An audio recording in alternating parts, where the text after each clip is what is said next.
Hello friend, welcome to easy nursing academy. तो आज हम बात करेंगे फंडामेंटल ऑफ नर्सिंग का जो टॉपिक है वो है एनीमा। एनीमा का जो फर्स्ट पार्ट है वो इससे पहले अपलोड हो चुका है, तो आप वीडियो देख सकते हैं। और ये है सेकंड पार्ट। सेकंड पार्ट देखने से पहले आप फर्स्ट पार्ट देख लीजिए वीडियो में जाकर, इसके लिंक में भी दिया हुआ है। तो हम बात करते हैं सेकंड पार्ट। सेकंड जो है वह टाइप है रिटेंड एनीमा। रिटेंड एनीमा का मतलब है कि मिनिमम से मिनिमम 15 मिनट हमारी जो इंटेस्टाइन है, लार्ज इंटेस्टाइन, उसके अंदर मिनिमम से मिनिमम 15 मिनट के लिए वहाँ पे स्टे करे। मतलब वहाँ पे रुकना चाहिए 15 मिनट से कम 15 मिनट या 15 मिनट से ज़्यादा, इसीलिए इसका नाम पड़ा है रिटेंड एनीमा। अब हम बात करते हैं इसके टाइप की। रिटेंड एनीमा के जो टाइप है उनके बारे में अगर हम बात करते हैं तो रिटेंड एनीमा के टाइप है 5। सबसे पहला स्टिमुलेंट एनीमा, दूसरा है सेडेटिव एनीमा, तीसरा है न्यूट्रिशनल एनीमा, और फोर्थ है हमारा एनेस्थेटिक एनीमा, और फिफ्थ है सेडेटिव एनीमा। तो सबसे पहले हम बात करते हैं स्टिमुलेंट एनीमा की। तो स्टिमुलेंट एनीमा का मतलब है कि हमें स्टिमुलेट करे, हमारी बॉडी के जो सिस्टम है उनको स्टिमुलेट करे। ऐसा कोई एनीमा, ऐसी मेडिकेशन हम देते हैं जो क्या करे, बॉडी के अंदर स्टिमुलेट करे। पर्पज क्या है इसका? Purpose used to treatment of shock and collapse. जो शोक है या फिर कोई कोलैप्स की कंडीशन में चला जाता है पेशेंट, तो उसके ट्रीटमेंट के लिए हम क्या करते हैं, ये यूज करते हैं। स्टिमुलेंट एनीमा कहाँ यूज करते हैं? शॉक एंड कोलैप्स ट्रीटमेंट के लिए हम यूज करते हैं। सेकंड है it is also given in case of poisoning. Poisoning के केस में भी क्या होता है, ये स्टिमुलेंट एनीमा दिया जाता है। एग्जाम्पल की अगर हम बात करें स्टिमुलेंट एनीमा की, तो coffee enema is given in opium poisoning. ये क्वेश्चन अगर आता है कि ओपियम पॉइजनिंग के लिए कौन सा एनीमा जो दिया जाता है, तो ओपियम पॉइजनिंग के लिए कौन सा एनीमा दिया जाता है? कॉफ़ी एनीमा जो है ओपियम पॉइजनिंग के लिए दिया जाता है। तो सॉल्यूशन कौन कौन सा यूज़ में लेते हैं हम? Black coffee 1 table spoon plus 300 ml water जो है हम स्टिमुलेंट एनीमा के लिए यूज़ में लेते हैं। नेक्स्ट है ब्रांडी 50 ml। ब्रांडी जो है alcohol 15 ml plus 120 to 180 ml glucose saline जो है हम यूज़ में लेते हैं स्टिमुलेंट एनीमा के लिए। नेक्स्ट है हमारा एमोलिएंट एनीमा। एमोलिएंट एनीमा की अगर अपन बात करते हैं तो पर्पज क्या है इसके? To protect and smooth muscles membrane of intestine. ये क्या करता है? प्रोटेक्ट करता है इंटेस्टाइन की जो म्यूकस मेम्ब्रेन है उसको। एंड टू चेक डायरिया, और डायरिया को चेक करने के लिए क्या करते हैं, एमोलिएंट एनीमा देते हैं। सॉल्यूशन क्या यूज में लेते हैं एमोलिएंट एनीमा के अंदर? तो वह starch and opium 1 to 2 ml opium जो है हम यूज में लेते हैं। एमोलिएंट एनीमा के अंदर कौन सा सॉल्यूशन है? स्टार्च एंड ओपियम 1 से 2 ml। अमाउंट कितना लेते हैं टोटल एमोलिएंट एनीमा के लिए? वो होता है 120 to 180 ml। टेम्परेचर कितना होना चाहिए एमोलिएंट एनीमा देने के टाइम पे? तो टेम्परेचर होना चाहिए 100 to 105। ये जो है टेम्परेचर वो पूछा जा सकता है, बहुत से एग्जामों में पूछा जाता है कि टेम्परेचर कितना होना चाहिए एनीमा का देने के टाइम पे, तो वो जो है पूछा जा सकता है। अब बात करते हैं हम न्यूट्रिएंट एनीमा की। तो न्यूट्रिएंट एनीमा की अगर अपन बात करते हैं तो अपन क्या किस पर्पज से हमें ये देते हैं? तो न्यूट्रिएंट एनीमा जो दिया जाता है उसका पर्पज होता है to give nutrient and fluid. जो न्यूट्रिशन होता है और फ्लूइड जो होते हैं वो फ्लूइड देने के लिए हम क्या करते हैं, न्यूट्रिएंट एनीमा यूज में लेते हैं। सॉल्यूशन के अंदर अपन बात करें तो सॉल्यूशन क्या होना चाहिए न्यूट्रिएंट एनीमा के अंदर? नॉर्मल सैलाइन और ग्लूकोज सैलाइन जो सॉल्यूशन है 2 से 5% जो है ग्लूकोज सैलाइन सॉल्यूशन जो है हम यूज में लेते हैं। नेक्स्ट है हमारा और कौन सा सॉल्यूशन हम यूज में ले सकते हैं? पेप्टोनाइज्ड मिल्क अमाउंट। पेप्टोनाइज्ड मिल्क जो है हम न्यूट्रिएंट एनीमा के लिए यूज में लिया जा सकता है। जो आईसीयू के अंदर और जो क्रिटिकल केयर यूनिट होती है उनके अंदर हम लेते हैं। कितना अमाउंट लेना चाहिए? 180 to 270 ml 4 आवरली जो है हम न्यूट्रिएंट एनीमा के अंदर यूज में लेते हैं। तो इसका टेम्परेचर कितना होना चाहिए? टेम्परेचर होना चाहिए 100 डिग्री फ़ारेनहाइट। 100 डिग्री फ़ारेनहाइट इसका टेम्परेचर होना चाहिए। नेक्स्ट है हमारा एनेस्थेटिक एनीमा। एनेस्थेटिक एनीमा नाम से पता चल रहा होगा किस लिए दिया जाता है। एनेस्थेटिक्स का मतलब है एनेस्थीसिया देने के लिए हम क्या करते हैं, ये देते हैं। एनेस्थेटिक एनीमा किस लिए दिया जाता है, एनेस्थीसिया देने के लिए हम देते हैं, एनेस्थीसिया इंड्यूस करने के लिए जो है हम देते हैं। नेक्स्ट क्या है, सॉल्यूशन। सॉल्यूशन क्या लेते हैं हम, सॉल्यूशन की अगर हम बात करते हैं तो सॉल्यूशन के अंदर एवर्टीन, एवर्टीन जो ड्रग है वो उसका सॉल्यूशन लेते हैं कितना, 150 to 300 mg पर kg बॉडी वेट के अकॉर्डिंग जो है हम सॉल्यूशन बनाते हैं। नेक्स्ट है हमारा सेडेटिव एनीमा। सेडेटिव एनीमा की अगर हम बात करें तो सेडेशन का मतलब है कि हमें सेडेशन देना है, किसी पेशेंट को सेडेट करना है, इसलिए हम क्या करते हैं, सेडेटिव एनीमा यूज में लेते हैं। अब सेडेटिव एनीमा का पर्पज क्या है, टू एडमिनिस्टर सेडेटिव मेडिकेशन। जो सेडेटिव मेडिकेशन होती है सेडेशन करने के लिए, उन मेडिकेशनों को एडमिनिस्ट्रेशन करने के लिए क्या करते हैं हम, सेडेटिव एनीमा यूज में लेते हैं। सॉल्यूशन क्या है, सॉल्यूशन के अंदर पोटेशियम ब्रोमाइड है, कोरल हाइड्रेट है, पैरा एल्डिहाइड है, जो ऐसी मेडिकेशन जो क्या कर सके, सेडेट कर सके व्यक्ति को, वो वाले सॉल्यूशन जो है हम यूज में लेते हैं। किसके अंदर, सेडेटिव एनीमा के अंदर। नेक्स्ट है हमारा बेरियम एनीमा। बेरियम एनीमा जो है मोस्ट पूछा जाता है कि बेरियम एनीमा में कौन सा सॉल्यूशन यूज लेते हैं, किस चीज़ के पर्पज से लिया जाता है। ये जो बेरियम एनीमा है वो क्या करते हैं, डायग्नोसिस पर्पज से हम क्या करते हैं, बेरियम एनीमा को यूज में लेते हैं। इसके अंदर क्या है, डाई जो होती है इंजेक्ट की जाती है, बेरियम जो बेरियम सल्फेट होता है वो इंजेक्ट किया जाता है, वो एडमिनिस्टर किया जाता है, ताकि ये क्या होता है कि जैसे भी एक्सरे है या फिर यूएसजी है या फिर कोई भी रेडियोग्राफिक जो इमेजेस जो होती है उसके अंदर ये जो है दिख जाता है क्लियरली। इसलिए हम क्या करते हैं, बेरियम एनीमा यूज लेते हैं, किस पर्पज से, डायग्नोसिस पर्पज से। तो सॉल्यूशन कौन सा लेना चाहिए, सॉल्यूशन के अंदर अगर बात करते हैं तो बेरियम सल्फेट 2-3 पिंट जो है हम यूज में लेते हैं। अब कैलकुलेट कर लो, एक पिंट का मतलब 500 ml होता है, तो कितना सॉल्यूशन हमें यूज में लेना होता है। नेक्स्ट है हमारा, इसके जो इम्पोर्टेंट जो एग्जाम के व्यू से हम देखते हैं, जो इम्पोर्टेंट पॉइंट है वो अब आने वाले हैं। तो इम्पोर्टेंट पॉइंट जो एग्जाम में बार बार पूछे जाते हैं रिपीटेटिव इम्पोर्टेंट, वो थ्योरी थी इससे पहले जो पढ़ी है, वो क्या है, एक थ्योरी है, उसमें सारी चीज़ें है, लेकिन इम्पोर्टेंट क्या है वो सब एक साथ हम पढ़ने वाले हैं।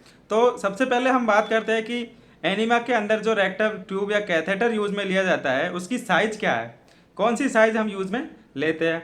एडल्ट के अंदर 22 फ्रेंच लेते हैं, स्कूल एज चाइल्ड के अंदर 14 to 18 फ्रेंच लेते हैं, और इन्फेंट के अंदर क्या है 12 फ्रेंच का कैथेटर जो है हम यूज में लेते हैं। किस लिए, रेक्टल ट्यूब या कैथेटर एनीमा डालने के लिए जो है यूज में लेते हैं। 22, 14 to 18 और 12 फ्रेंच का कैथेटर जो है हम यूज में लेते हैं।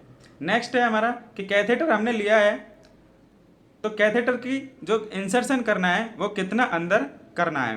तो एडल्ट के लिए हम कितना इंसर्ट करेंगे, 3 to 4 इंच। 3 to 4 इंच जो है एडल्ट के लिए हम इंसर्ट करते हैं। चाइल्ड की बात अगर करें तो 2 to 3 इंच इंसर्ट करते हैं, और इन्फेंट की अगर अपन बात करें तो 1 to 1.5 इंच जो है हम इंसर्ट करते हैं। अगर सेंटीमीटर में पूछा जाए तो सेंटीमीटर में इन सभी को मल्टीप्लाई बाई 2.5 कर देना है। 2.5 से मल्टीप्लाई करेंगे तो ये क्या होता है, सेंटीमीटर के अंदर आ जाएगी। 2.5 में मल्टीप्लाई करेंगे तो ये क्या होगी, सेंटीमीटर के अंदर कन्वर्ट हो जाएगी।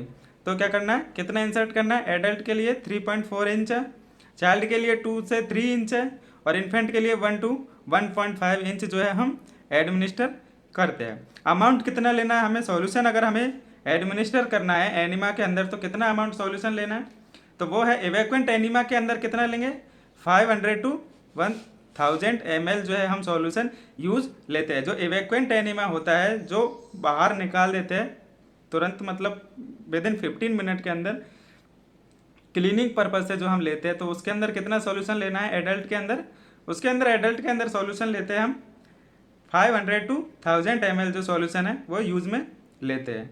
नेक्स्ट है चाइल्ड के अंदर, चाइल्ड के अंदर 250 to 500 ml सॉल्यूशन यूज में लेते हैं, और इन्फेंट के अंदर लेस देन 250 ml से कम हम सॉल्यूशन यूज में लेते हैं। इसके अंदर एडल्ट के लिए जो है बार बार पूछा हुआ क्वेश्चन है, बार बार पूछा जाता है कि कितना सॉल्यूशन हम यूज करते हैं एनीमा के लिए। अगर एनीमा पूछ रखा है तो एवेक्वेंट एनीमा के लिए हमें यूज़ करना है 500 to 1000 ml। और ट्यूब का इंसर्शन जो है वो भी बार बार पूछा गया है एडल्ट के लिए, और इन्फेंट के लिए भी पूछा गया है कि इन्फेंट के अंदर एनीमा की ट्यूब जो है कितना इंसर्ट करनी होती है, वो भी पूछा गया है एग्जाम में, बहुत एग्जामों में पूछा गया है।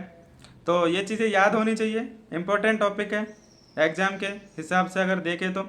और नेक्स्ट जो एग्जाम आने वाले हैं उन सभी एग्जामों में भी ये क्वेश्चन आने की संभावना 99% हो सकती है। तो रिटेंड एनीमा की अगर अपन बात करते हैं तो रिटेंड एनीमा के अंदर कितना सॉल्यूशन जो हम यूज़ में लेते हैं, तो उसकी अगर बात करें तो रिटेंड एनीमा के अंदर 100 to 150 ml जो सॉल्यूशन है वो यूज़ में लेते हैं, क्योंकि ये क्लीनिंग के पर्पज से नहीं होता है और इसको मोर देन 15 मिनट हम क्या करते हैं बॉडी के अंदर रखते हैं, इसलिए क्या होता है 100 to 150 ml जो सॉल्यूशन है वो यूज़ में लेते हैं। अब जो सबसे इंपॉर्टेंट है, जो बार बार रिपीटेटिवली पूछा जाता है, वो है पोजीशन। एनीमा के अंदर हमें पोजीशन कौन सी देनी है वो हम पता होना चाहिए कि एनीमा के अंदर कौन सी पोजीशन देनी है। तो अगर किसी को नहीं पता है तो वो प्लीज़ इस पोजीशन को याद कर ले कि एनीमा के अंदर लेफ्ट लेटरल और सिम्स पोजीशन जो है देनी होती है।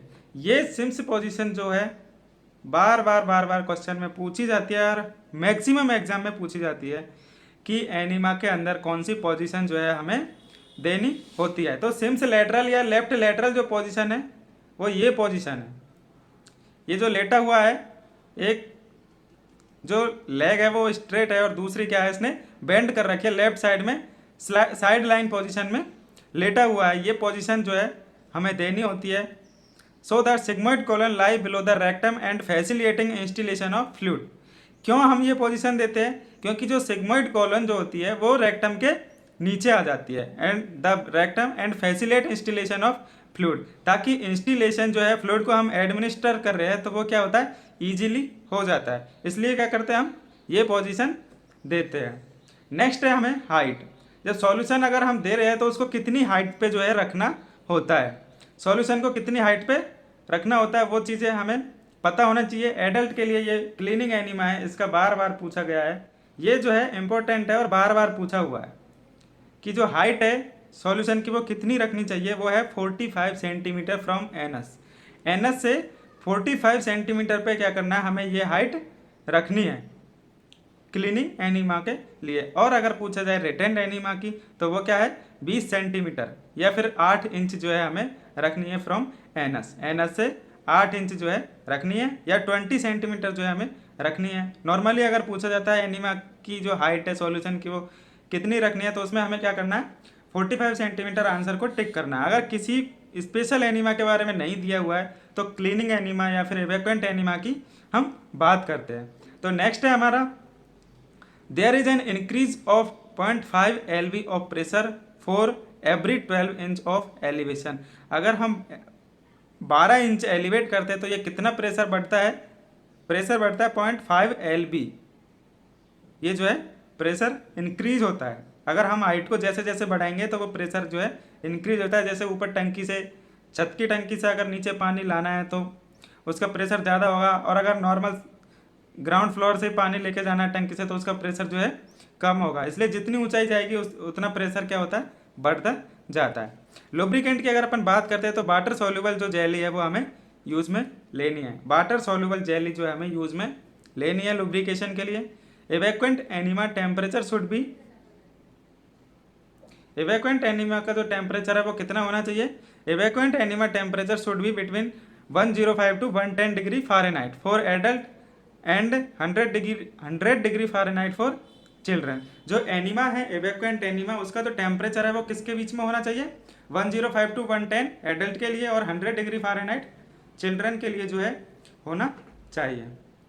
नेक्स्ट अब हम बात करते हैं a retained enema should be given at body temperature. जो रिटेंड एनीमा हम दे रहे हैं, रिटेंड एनीमा के जो टाइप है उनमें से कोई सा भी एनीमा दे रहे हैं, क्योंकि मोर देन 15 मिनट अगर रुकता है तो क्या करना है बॉडी टेम्परेचर पे ही हमें देना है। इसका क्या करना है नॉर्मल बॉडी टेम्परेचर पे देना है। और जो क्लीनिंग एनीमा है उसका टेम्परेचर 105 to 110 होना चाहिए एडल्ट के लिए, और चिल्ड्रन के लिए कितना होना चाहिए 100 degree Fahrenheit. Length of time the enema solution is retained, कितने टाइम तक हमें एनीमा के सॉल्यूशन को रोके रखना है रिटेंड एनीमा की अगर अपन बात करते हैं तो ऑयल एनीमा जो है उसको 2 to 3 आवर रिटेन करना है, और अदर जो क्लीनिंग एनीमा है उसको 5 से 10 मिनट हमें क्या करना है, रिटेन करना है। क्लीनिंग एनीमा की अगर अपन बात करते हैं तो उसको कितने देर, 5 से 10 मिनट रिटेन करना है, और ऑयल जो एनीमा है उसको हम क्या करते हैं 2 to 3 आवर तक रिटेन करते हैं। मेथड की अगर अपन बात करते हैं तो ट्यूब मेथड है, कैन और ट्यूब मेथड। कैन और ट्यूब होती है उसको हम क्या करते हैं, जैसे आईवी लाइन देते हैं उसी तरह से आईवी स्टैंड पे उसको हैंग करके और फिर हम उसको देते हैं। When large amount of fluid to be given, जब हमें लार्ज अमाउंट ऑफ सॉल्यूशन देना होता है तब क्या करते हैं, ये जो है यूज में लेते हैं। लार्ज अमाउंट ऑफ सॉल्यूशन अगर हमें देना होता है, जैसे सोप जेली एनीमा है, वो अगर देना है तो क्या करेंगे, कौन सा मेथड यूज में लेंगे, ट्यूब और कैन मेथड यूज में लेते हैं। और नेक्स्ट है हमारा फनल एंड कैथेटर मेथड। जब हमें स्मॉल अमाउंट में देना है तो फनल से या कैथेटर से, फनल आती है कीप जो आती है हिंदी में बोले तो, उससे भी दे सकते हैं, और क्या करते हैं कैथेटर से भी दे सकते हैं। अगर हमारे सॉल्यूशन का जो अमाउंट है वो क्या है, कम है, स्मॉल अमाउंट है, तो क्या करेंगे, हम कीप से दे सकते हैं। जैसे ऑयल एनीमा अगर हमें देना होता है तो वो हम क्या करेंगे, कीप और फनल मेथड से दे सकते हैं। थर्ड जो है ग्लिसरीन सिरिंज होती है और कैथेटर होता है, जो स्मॉल क्वांटिटीज होती है परगेटिव एनीमा की। आप पूछते हैं ग्लिसरीन सिरिंज से कौन सा एनीमा दिया जाता है, तो वो कौन सा होगा, परगेटिव एनीमा जो है ग्लिसरीन सिरिंज से दिया जाता है। और ड्रिप मेथड जो है fluid administration at the slow rate. Nutrient enema के अंदर जब हम NS या फिर ग्लूकोज सॉल्यूशन हम देते हैं, फ्लूइड ड्रिप के मेथड से देते हैं, क्योंकि उसकी रेट जो है हमें क्या करना है, स्लो रखनी होती है। कॉन्ट्रा इंडिकेशन की अगर हम बात करते हैं तो एनीमा के कौन कौन से कॉन्ट्रा इंडिकेशन हो सकते हैं, कब कब हमें एनीमा को नहीं देना है, तो वो क्या है, वो 3 है। सबसे पहले एपेंडिसाइटिस है, दूसरा बाउल परफोरेशन है, और तीसरा ब्लीडिंग हेमराइड्स है।